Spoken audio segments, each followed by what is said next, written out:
Mga pagbasa ng mga salita ng makapangyarihang Diyos, ukol sa paghahangad sa katotohanan. Paano hangarin ang katotohanan? 10.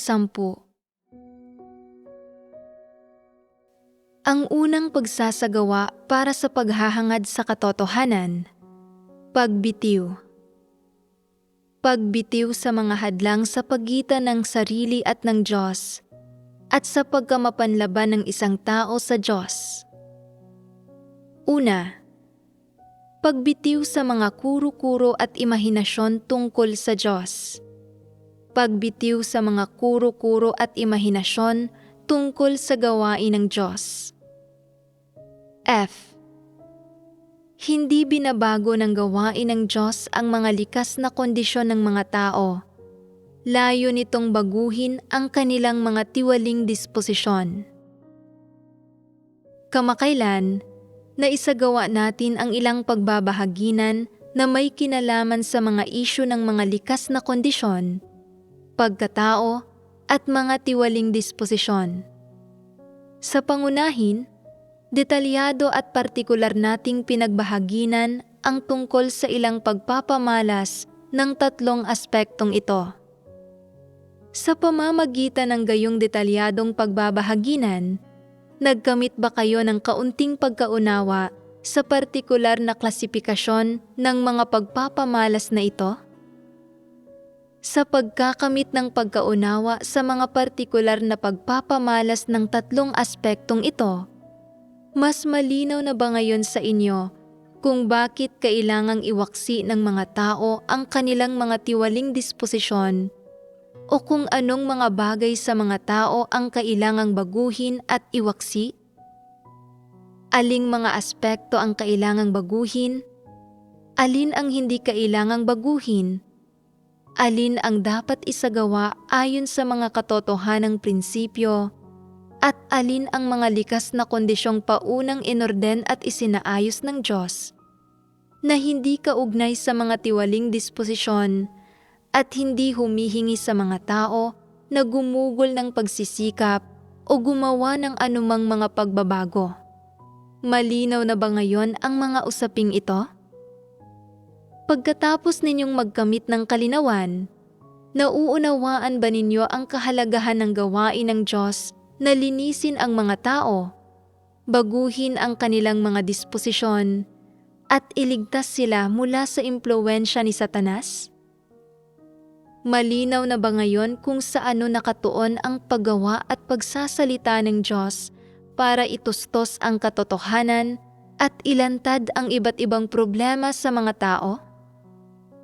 Ang paglalantad ba ng Diyos ng lahat ng problema sa mga tao ay nakatuon sa kanilang mga likas na kondisyon?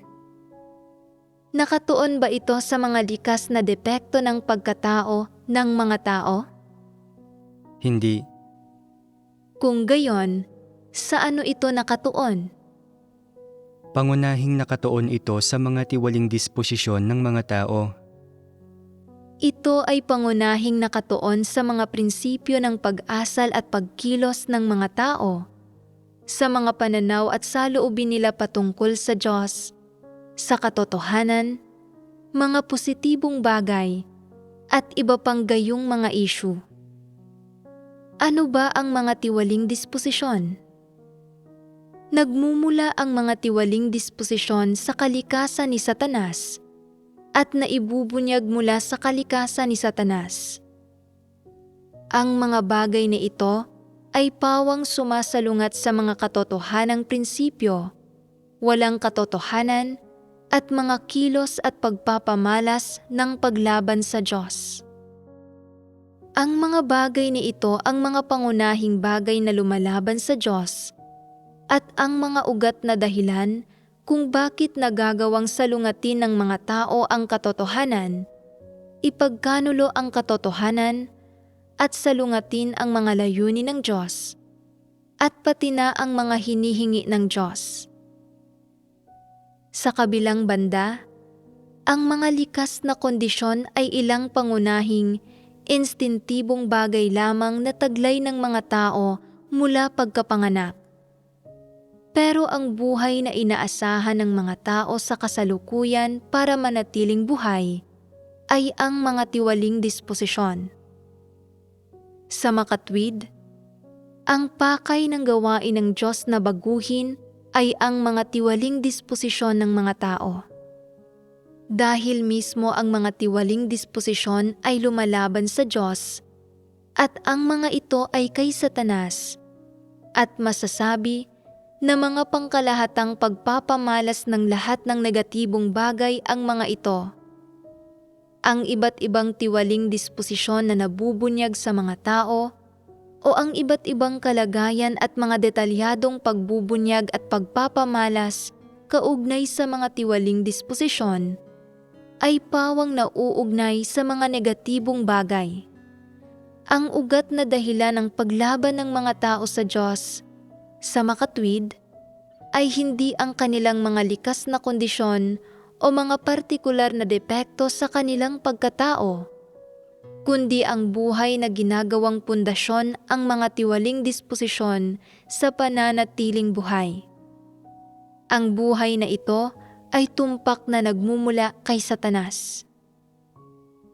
Kaya, ang kailangang baguhin sa huli ay ang mga tiwaling disposisyon ng mga tao at ang kailangang iwaksi ay ang mga tiwaling disposisyon din ng mga tao.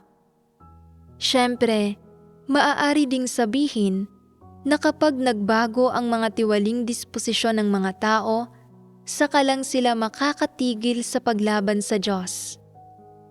Sa madaling salita, kapag naiwaksi ng mga tao ang kanilang mga tiwaling disposisyon, saka lang ito nangangahulugan na naligtas na sila. At kapag naligtas na ang mga tao, saka lang sila makakatigil sa paglaban sa Diyos at ganap na makakapagpasakop sa Diyos. Sa makatwid, ang tunay na kahulugan ng gawain ng Diyos na iligtas ang mga tao ay ang bigyang kakayahan sila na iwaksi ang kanilang mga tiwaling disposisyon. Ang tunay na kahulugan at nilalayong resulta ng pagsasabi ng Diyos sa mga tao na ang paghahangad sa katotohanan ay pagtingin sa mga tao at bagay, at pag-asal at pagkilos ayon sa mga salita ng Diyos, at gamit ang katotohanan bilang pamantayan ng isang tao, ay ang bigyang kakayahan ang mga tao na iwaksi ang kanilang mga tiwaling disposisyon at tingnan ang mga tao at bagay, umasal at kumilos, gamit ang mga salita ng Diyos bilang kanilang buhay. Nauunawaan mo ba? Nagbahaginan tayo dati tungkol sa ilang partikular na pagbubunyag at pagpapamalas kaugnay sa mga likas na kondisyon, pagkatao at mga tiwaling disposisyon. Ang ilang pagpapamalas ay tumutukoy sa mga likas na kondisyon, ang ilan ay sa mga depekto sa pagkatao, ang ilan ay mga pagpapamalas ng ubod ng samang karakter, at ang ilan ay mga partikular na pagpapamalas ng mga tiwaling disposisyon. Pinakamadaling malito ang mga tao sa mga depekto sa pagkatao ng isang tao at sa ubod ng samang diwa ng pagkatao ng isang tao.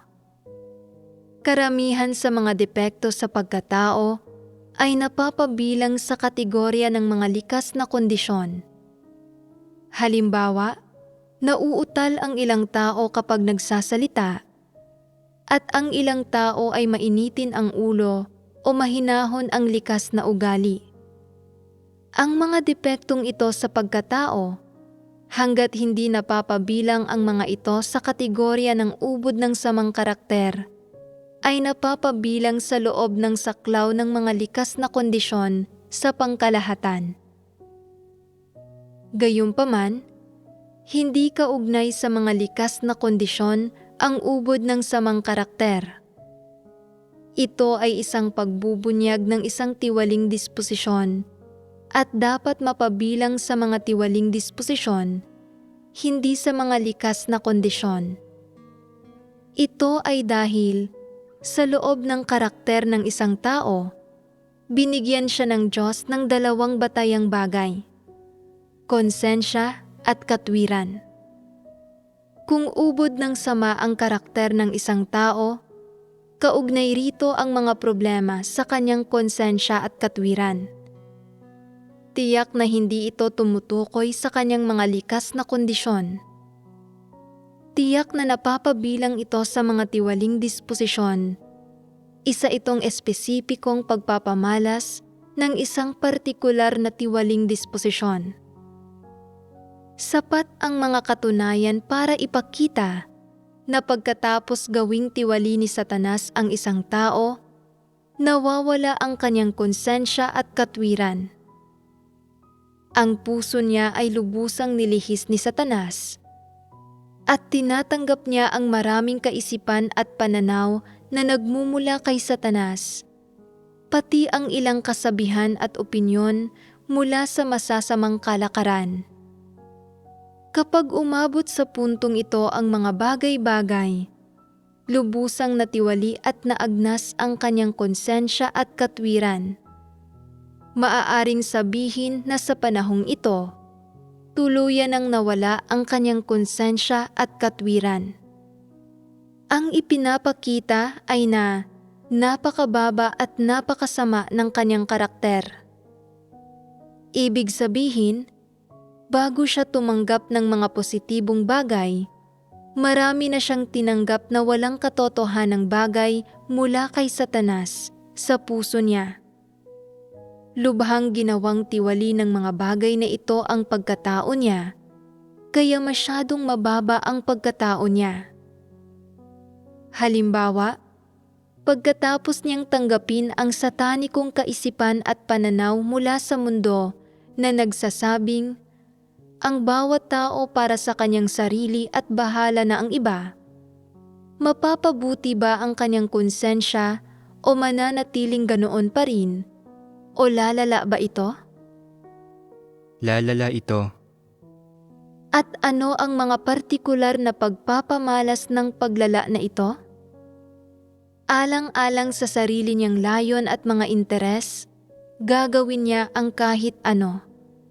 Kaya niyang mandaya at maminsala ng iba at gumawa ng kahit ano na labag sa moralidad at konsensya. Habang mas gumagawa siya, mas nagiging walang awa ang kanyang mga kilos, mas dumidilim ang kanyang puso, mas nababawasan ang pakiramdam niya ng konsensya, at mas nagiging kaunti ang pagkataong napapanatili niya. Para sa sarili niyang mga interes, dadayain at lilinlangin niya ang kahit sino, parehong nililinlang ang mga taong kilala at hindi niya kilala. Lilinlangin niya ang mga katrabaho, kapamilya, at maging ang pinakamalalapit sa kanya sa paligid niya. Pinipinsala iyong mga pinaka-nagtitiwala sa kanya. Sa umpisa, kapag ginagawa niya ang mga bagay na ito, nakakaranas siya ng kaunting pagtatalo sa loob niya at katiting na pakiramdam sa kanyang konsensya. Kalaunan, sinisimulan niyang pag-isipan kung paano aaksyon. Nagsisimula muna sa mga di pamilyar na estranghero at sa huli ay hindi na nagpapakita ng awa kahit sa sarili niyang mga kamag-anak. Kita mo, unti-unting nagagawang tiwali ang pagkatao niya. Unti-unti itong inaagnas ng mga kaisipan at pananaw ni Satanas, gaya ng mga interes sa ibabaw ng lahat, at ang bawat tao para sa kanyang sarili at bahala na ang iba. Ang unti-unting proseso ng pagkaagnas na ito ay ang proseso kung saan unti-unting nawawala ng kamalayan ang kanyang konsensya at tuluyang humihinto sa paggana hanggang sa tuluyang umabot sa punto na ganap na mawala. Sa huli, wala na siyang mga moral na hangganan o pakiramdam ng konsensya sa kanyang mga kilos at kaya niyang linlangin ang sinuman. Ano ang dahilan kung bakit kaya niyang linlangin ang sinuman? Ano ang ugat na dahilan?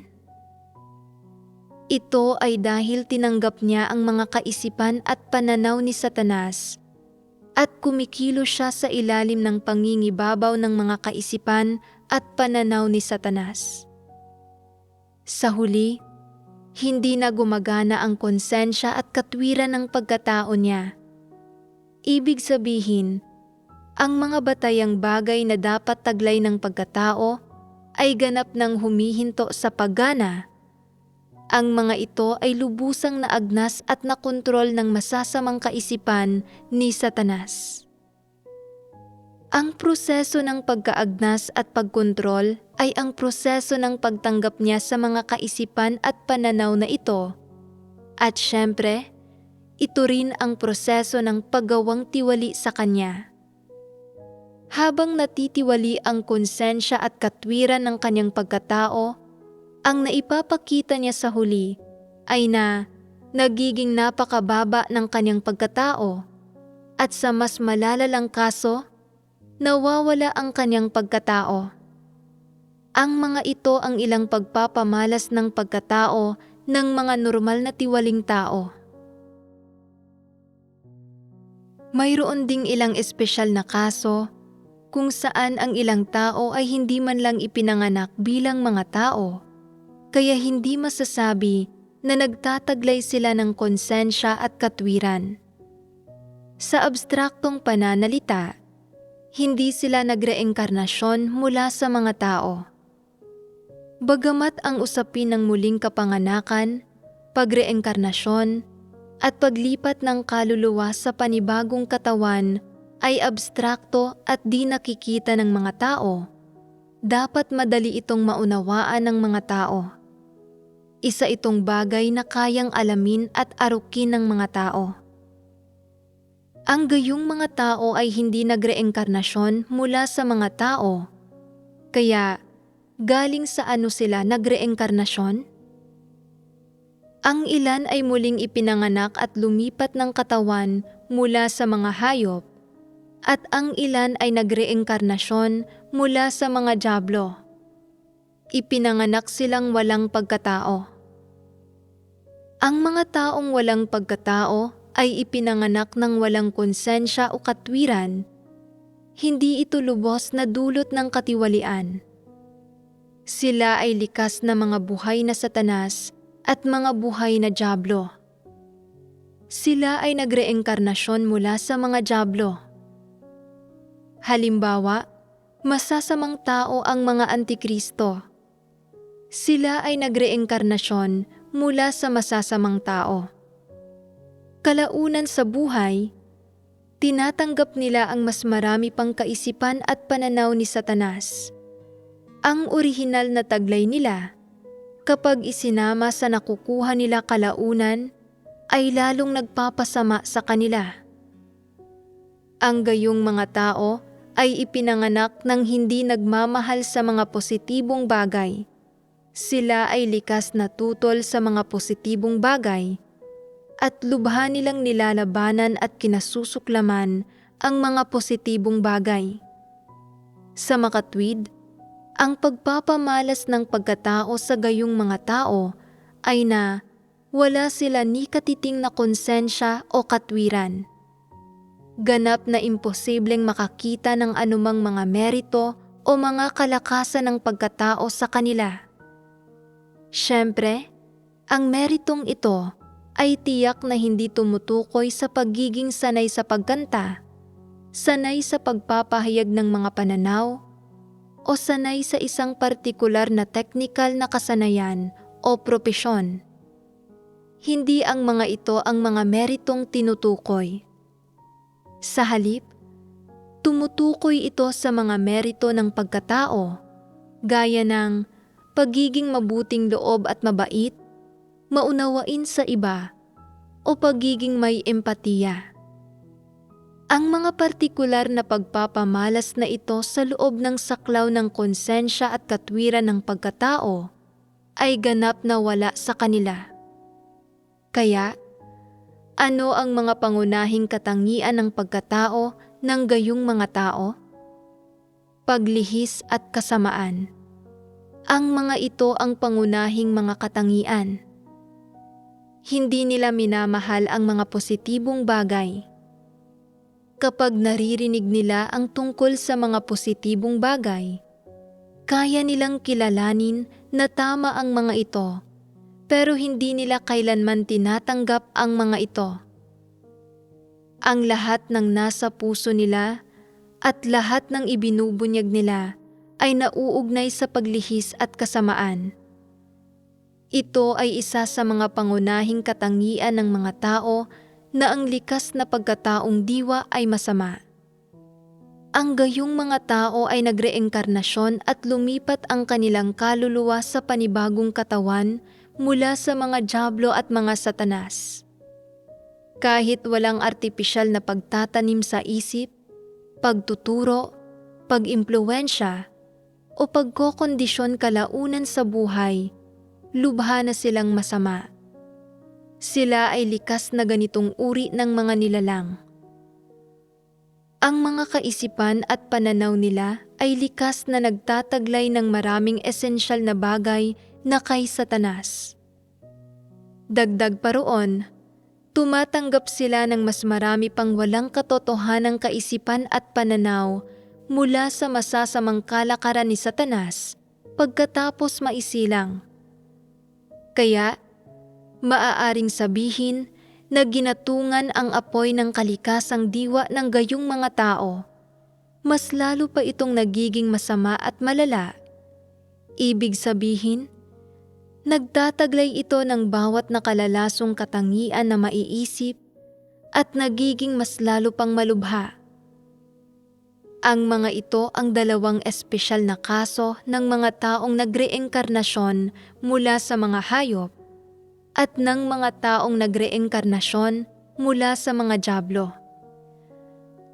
Ang normal na sitwasyon ay na anuman ang mga depekto sa pagkatao na taglay ng isang tao pagkasilang niya, basta't nagpapakita siya ng ilang pagpapamalas ng ubod ng samang karakter, napapabilang ito sa loob ng saklaw ng mga tiwaling disposisyon. Kung kaya niyang tanggapin ang katotohanan, isagawa ang katotohanan, at tahakin ang landas ng paghahangad sa katotohanan, sa huli ay maiwawaksi ang lahat ng kanyang tiwaling disposisyon. Kapag naiwaksi ang kanyang mga tiwaling disposisyon, magbabago rin ng naaayon ang mga ubod ng samang aspekto ng kanyang karakter. Ang gayong mga tao ang mga maaaring maligtas. Sila ay mga normal na tiwaling tao.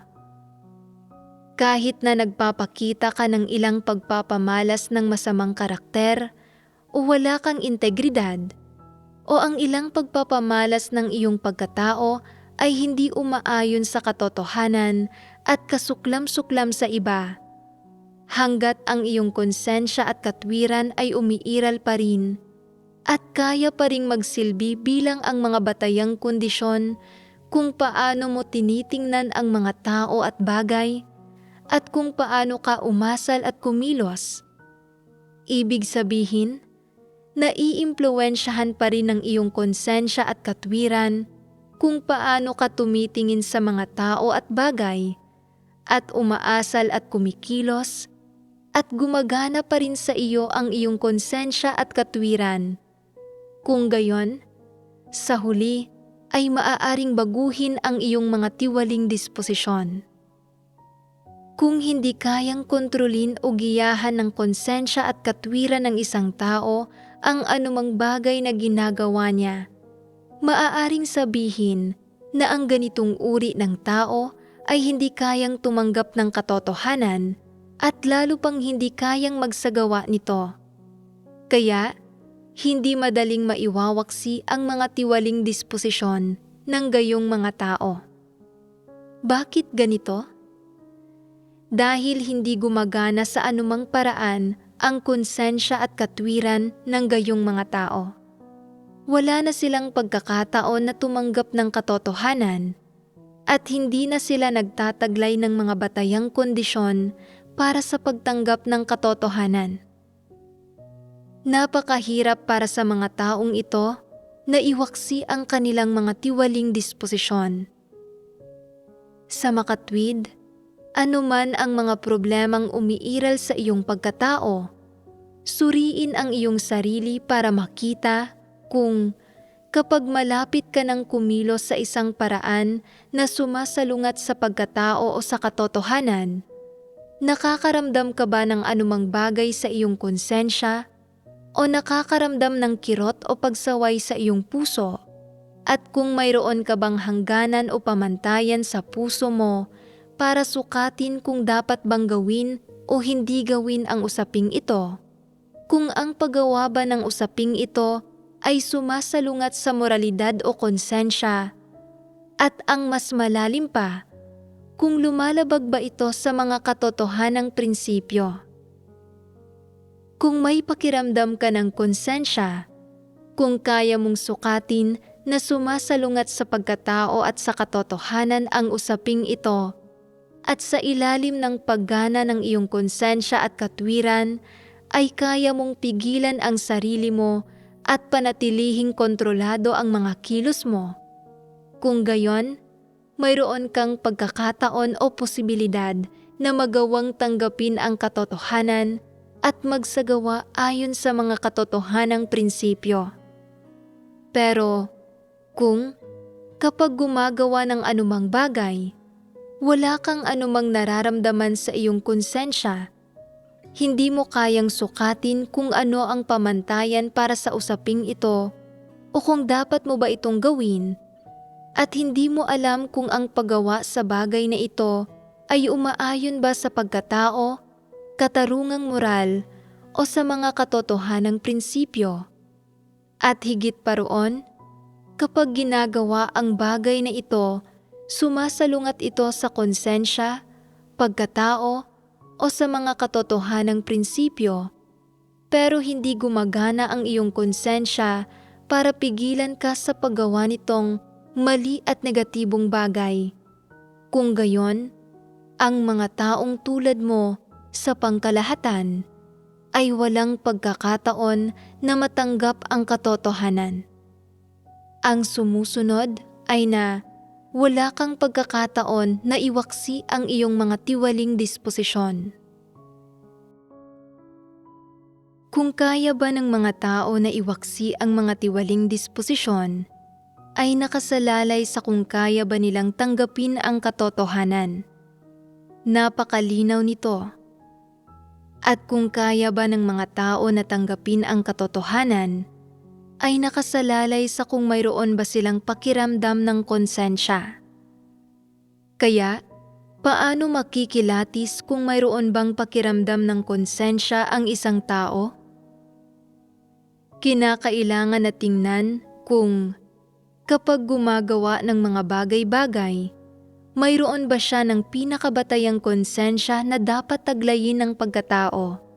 At kung kapag gumagawa o nagsasabi siya ng isang bagay, gumagana ba ang konsensya niya? Halimbawa, kapag gusto mong sabihin ang isang bagay na sumasalungat sa iyong konsensya at sa mga katunayan para siraang puri ang isang tao, o kapag gusto mong magsinungaling, inuusig ka ng iyong konsensya. Hindi ko dapat sabihin ito. Ang pagsasabi nito ay kasinungalingan at panlilin lang, na ang ibig sabihin ay hindi ako matapat na tao. Nagsisiyasat ang Diyos at hindi ako papayagan ng sarili kong konsensya na gawin ito. Hindi nararapat na sabihin ito. Ang pagkakaroon ng ganitong mga kaisipan ay nangangahulugan na gumagana ang iyong konsensya. Kapag gumagana ang iyong konsensya, ang mga salitang sinasabi mo ay maaaring naglalaman pa rin ng ilang karumihan o elemento ng intensyon ng tao at maaaring hindi 100% tumpak.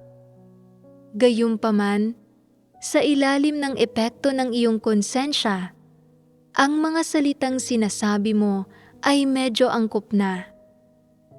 Kung higit mo pang maisasagawa ang katotohanan at makakapagsalita ka batay sa mga prinsipyo, magiging ganap na angkop ang mga salitang sinasabi mo at magiging matapat kang tao.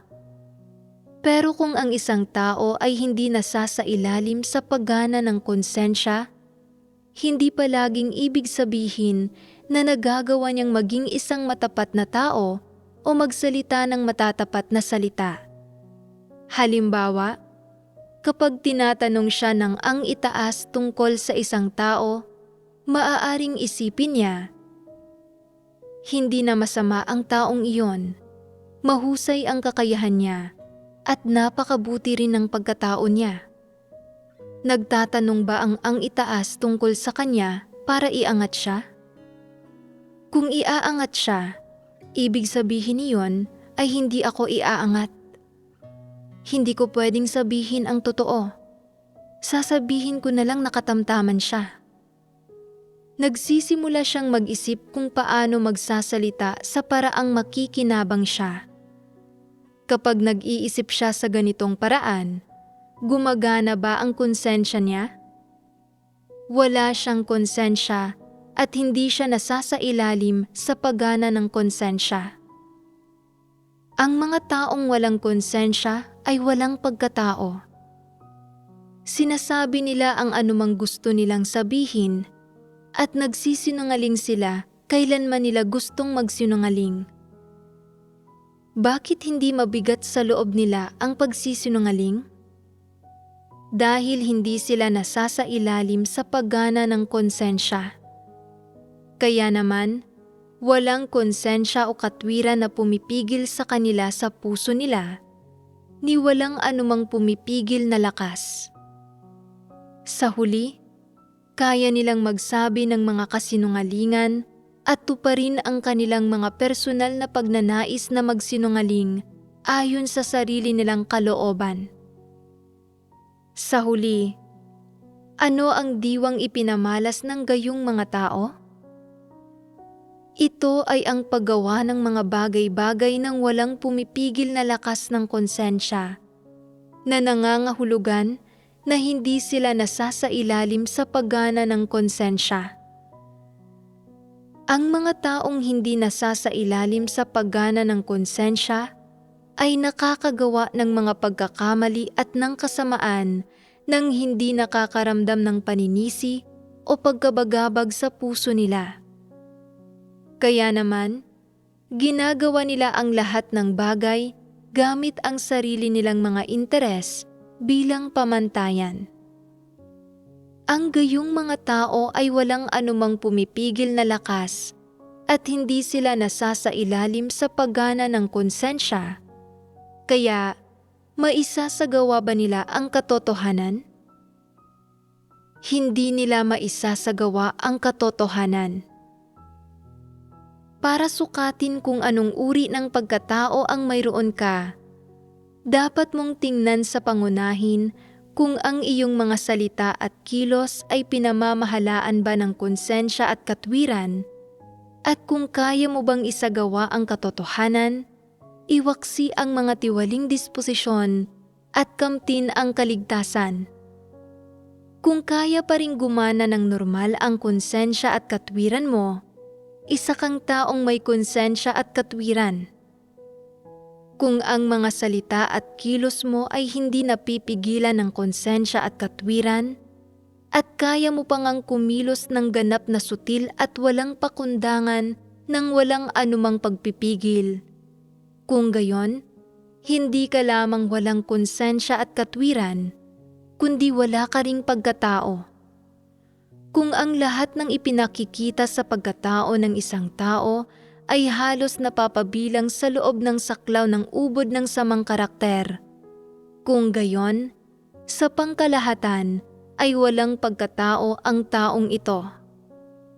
Ang tanda ng kawalan ng pagkatao ay ang kawalan ng konsensya at katwiran at paggawa ng mga bagay-bagay nang walang paggana ng konsensya. Halimbawa, kung sasabihin mo sa kanila na dapat umasal ang isang tao ng may konsensya at pagkatao, Iniisip nila, ano ang halaga ng konsensya? Magkakapera ba ako kung mayroon akong konsensya? Magkakalaman ba ang tiyan ko kung mayroon akong konsensya? Pero para sa mga taong may konsensya, iba ito. Kung paminsan-minsan silang gumagawa ng masama dahil sa kasakiman, nagsasanhi ng pinsala sa iba, mararamdaman nila kalaunan ang panunumbat sa sarili at pagsisisi. Iniisip na, talagang nagawan ko ng mali ang mga tao sa paggawa ko nito sa kanila. Hindi ba't paggawa ito ng kasamaan? Paanong masyado akong nabulag noong panahong iyon? Bakit hindi ko napigilan ang sarili ko? Kailangan kong maghanap ng paraan para makabawi.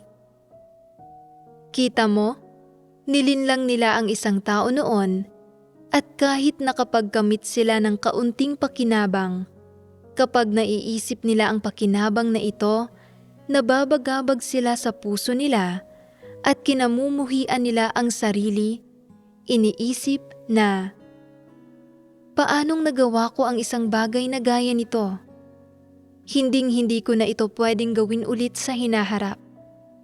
Mas gugustuhin ko pang mamuhay sa kahirapan o magutom kaysa gawin ulit ito. Hindi iyon isang bagay na dapat gawin ng isang tao. Hahantong sa panghabang buhay na pagsisisi ang paggawa nito. Ang minsang paggawa ng bagay na gaya nito ay kasing kadiri para sa kanila ng paglunok sa isang patay na langaw. Kaya, hindi na nila ito ginagawang muli. Nakakaramdam sila ng pagsisisi at pagkabagabag sa puso nila. Ang mga taong walang pagkatao sa kabilang banda ay pipigain ang kanilang utak at ganap na tututukan ang panlilinlang sa iba.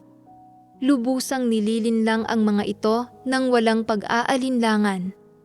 Hindi sila inuusig ng kanilang konsensya at hindi sila nagpapakita ng awa. Lubha nilang pinipinsala ang iba at nakakaramdam pa nga sila ng kaligayahan. Iniisip na, tama lang iyon sa kanila. Sino ba ang may sabi sa kanila na mapunta sila sa mga kamay ko? Kung hindi ko sila lilinlangin, sino pa ang lilinlangin ko? Malas lang nila na ako ang nakabangga nila. Mayroon bang anumang pakiramdam ng konsensya ang gayong mga tao? Gaano man nila kalubhang nililinlang ang iba o sa hanggang anong antas man nila pinipinsala ang mga ito, hindi sila kailanman nagsasabi ng kahit isang salita ng paghingi ng tawad at wala silang nararamdamang anumang pagkakonsensya at pagsisisi. Sa halip, nakakaramdam sila ng pagmamalaki at pagiging mapalad sa puso nila. Sa tuwing tinatamasa nila ang nakamit nila sa pamamagitan ng panlilinlang, hindi sila nababagabag, kundi naniniwala sila na ganap na makatwiran iyon. Iniisip nila na may kakayahan sila, na bihasa at mautak sila, na tama ang kanilang inisip at ginawa sa oras na iyon, at na dapat mas marami pa silang nakuha sa pamamagitan ng kanilang panlilinlang. Sabihin mo sa akin, may pagkatao ba ang gayong mga tao? Pagkatapos gumawa ng kasamaan, kaya pa rin nilang mag-isip sa ganitong paraan at magpakita ng gayong pag-uugali. Sa palagay mo ba, maililigtas ang ganitong uri ng tao? Manlilinlang ba siya ulit kung mahaharap siya sa mga katulad na sitwasyon? Lalo lang siyang magiging mahusay sa panlilinlang, mas masisiyahan sa sarili, at mas mararamdaman niyang mautak siya habang mas nanlilinlang siya. Sa bawat panlilinlang, mas nagdidilim ang puso niya, mas nagiging walang awa ang mga kilos niya, at mas nagiging malupit ang mga pamamaraan niya. Ang gayong mga tao ay hindi maliligtas. Maaaring sabihin na lubusan na silang nabihag ni Satanas. Sila ay lubusang masasamang tao, mga dyablo, at mga tampalasan. Kung kakausapin mo ang gayong mga tao tungkol sa konsensya at pagkatao, iismiran ka nila at sasabihin, "Ikaw na malaking hangal, kumikilos ng may konsensya at pagkatao. Sino ang magbibigay sa iyo ng pera para dyan? Hindi ba't hahantong ka lang sa pagiging mahirap? Tingnan mo kung gaano kaayos ang lagay ko at tingnan mo na lang ang sarili mo. Lubhang kaawa-awa."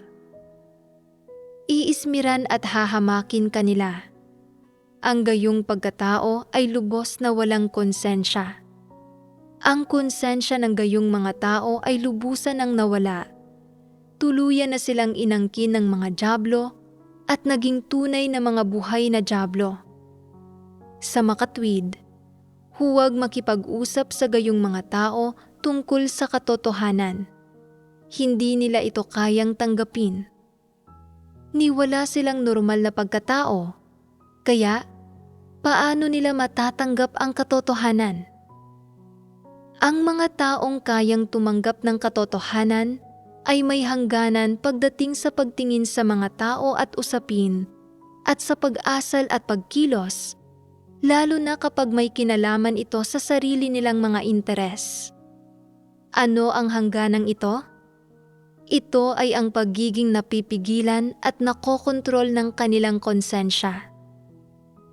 Kung kaya silang pigilan at kontrolin ng kanilang konsensya, masasabi na mayroon pa ring isang partikular na antas ng pagkatao at hangganan sa kanilang sariling asal, ang gayong mga tao.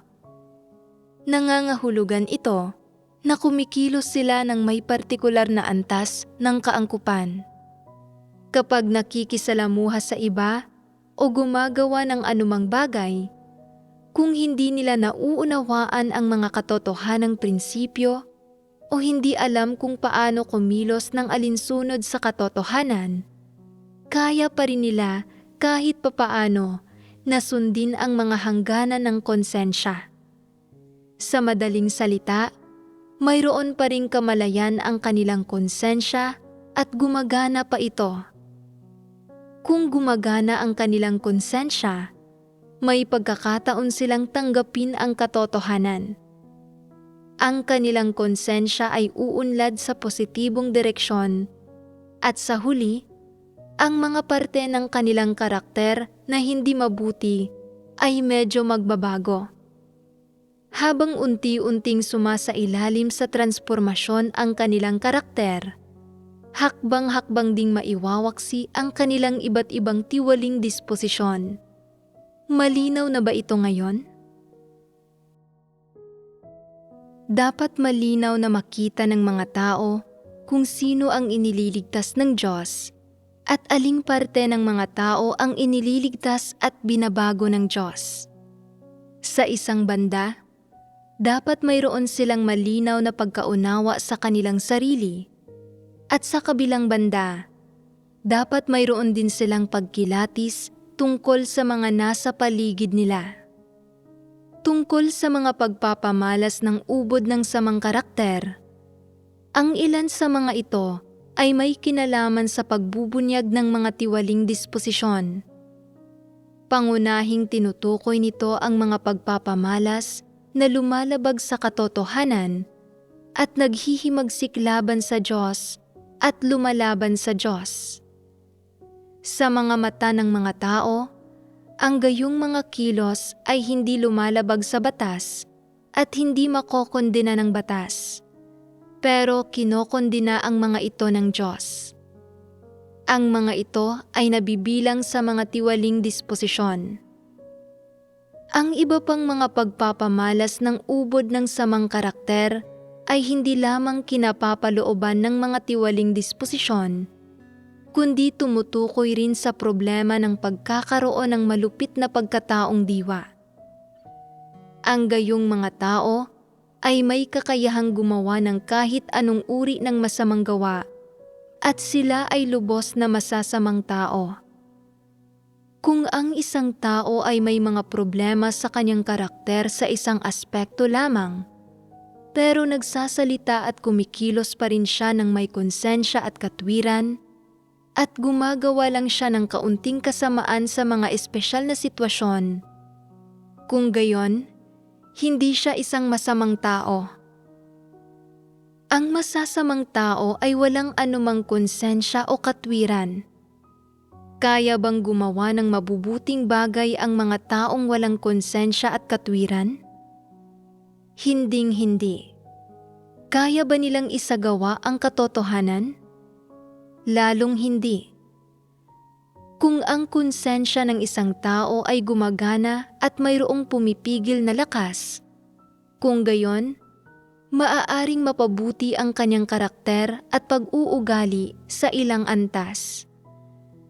Kung ang isang tao ay walang konsensya at kahit anong gawin niya ay wala siyang gumaganang konsensya, hindi mapapabuti ang kanyang karakter at pag-uugali. Kaya, ang pagkilatis sa isang tao ay hindi maaaring ganap na nakabatay sa kanyang karakter o integridad. Ang pangunahing bagay ay ang tingnan kung mayroon ba siyang konsensya at katwiran, at kung gumagana ba ang kanyang konsensya at katwiran. Kung mayroon siyang konsensya at katwiran, at gumagana ang kanyang konsensya at katwiran kapag kumikilos siya, nagtataglay pa rin siya ng batayang pagkatao. Kung ang mga kilos niya ay walang paggana ng konsensya at katwiran, hindi siya nagtataglay ng batayang pagkatao. Wala siyang pagkatao. Ang mga taong nagtataglay ng batayang paggana ng konsensya at batayang pagkatao ay may pagkakataon na maligtas. Samantalang ang mga walang batayang pagkatao ay walang pagkakataon na maligtas. Ano ang pangunahing salik sa kung ang isang tao ay makakatanggap ba ng kaligtasan? Ang pangunahing salik ay kung mayroon ba siyang konsensya at katwiran sa loob niya. Tama iyan. Kaya, kaya ba ninyong kilatisin kung ang isang tao ay may konsensya at katwiran? Kaya naming kumilatis ng kaunti. Ang pinakamahalagang bagay ay ang makita kung ang isang tao ay napipigilan sa loob-loob ng kanyang konsensya at katwiran kapag kumikilos siya, at kung mayroon ba siyang mga moral na hangganan.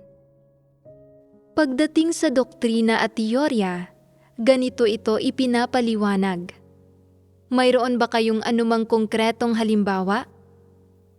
Halimbawa, ang ilang tao, habang ginagawa ang kanilang tungkulin, ay lumalabag sa mga prinsipyo at gumagawa ng mga walang habas na masasamang gawa, at tinutukoy ng mga kapatid ang mga problema nila o pinupungusan sila. Sa gayong mga kaso, kung mayroong konsensya at katwiran ang gayong mga tao, aktibo nilang pagninilay-nilayan at susubukang kilalanin ang kanilang sarili. Gayunpaman, kung wala silang konsensya at katwiran, maaaring magkaroon sila ng sama ng loob o umatake at maghiganti pa nga. Magandang halimbawa ito. Kapag pinupuna ng iba ang mga taong may konsensya at katwiran dahil sa paggawa ng mali, nahihiya at nakokonsensya sila. Nagkakaroon sila ng pagsisisi sa puso nila, at nang may pagsisisi, magkakaroon sila ng mga pagpapamalas ng pagsisisi at kahandaang gumawa ng mas mabuti. Para naman sa mga taong walang konsensya at katwiran, gaano man kalaki ang ginagawa nilang masasamang gawa o mga pagkakamali, gaano man kalaki ang kawalang idinudulot nila sa gawain ng iglesia, o gaano man kalaking problema at kaguluhan ang idinudulot nila sa mga kapatid, kapag pinuna sila, mayroon silang 100 dahilan para pangatwiranan at ipagtanggol ang kanilang sarili. Tumatangging aminin ang kanilang mga pagsalangsang kahit katiting. Malinaw na nagsasanhi sila ng mga kawalan sa gawain, pero hindi sila nakokonsensya sa puso nila. Sabihin ninyo sa akin, makakaramdam ba sila ng pagsisisi?